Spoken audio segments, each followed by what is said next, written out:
A C ഇല്ലെങ്കിൽ വീട്ടിലെ ചൂട് തുറക്കാൻ വെറും 10 രൂപ മതി. നമ്മൾ ഇന്ന് ഇൻസുലേഷൻ പ്രൊഡക്ട്സ് ആണ് കാണുന്നത്. അതിൽ നമുക്ക് റൂഫിംഗ് ഷീറ്റിന്റെ താഴെ ചൂട് കുറയ്ക്കുന്ന മെറ്റീരിയലാണ് നമ്മളോട് പരിചയപ്പെടുന്നത്. ഒരുപാട് വെയർ ഹൗസുകളിൽ, ഗോഡൌണുകളിൽ, അതുപോലെ തന്നെ പള്ളികളിൽ, ഓഡിറ്റോറിയങ്ങളിൽ ഒക്കെ ഈ മെറ്റീരിയൽ യൂസ് ചെയ്യുന്നുണ്ട്. നമ്മളിപ്പോൾ കണ്ടുകൊണ്ടിരിക്കുന്നത് ഒരു വലിയൊരു ഗോഡൌൺ ആണ്.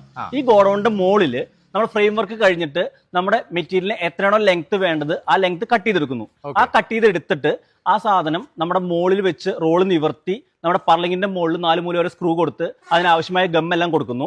കൊടുത്തതിന് ശേഷം നമ്മുടെ റൂഫിംഗ് ഷീറ്റ് അതിന്റെ മുകളിൽ വെച്ച് നമ്മൾ സാധാരണ പോലെ സ്ക്രൂ ചെയ്ത് വന്നു കഴിഞ്ഞാൽ ഇത് ഒരു സാൻഡ്വിച്ച് പോലെ വർക്ക് ചെയ്യും. ഓക്കെ, അപ്പോൾ അടിയിൽ പർലിങ്, മുകളിൽ അതിന്റെ മുകളിൽ ഇൻസു ഷീൽഡ്, അതിന്റെ മുകളിലാണ് റൂഫിംഗ് ഷീറ്റ് വരുന്നത്.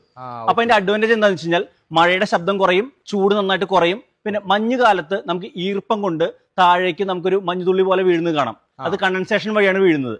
അപ്പൊ അതും നമുക്ക് ഒഴിവായി കിട്ടും. നമുക്കിത് പല തിക്നെസ്സിൽ വരുന്നുണ്ട്. ഇത് 9 mm തിക്നെസ് ആണ്. ഓക്കെ, ഇത് 13 mm ആണ്. ഇതിലൊരു ഷിപ്പ് ലാപ്പ് ഉണ്ട് വരുന്നുണ്ട്.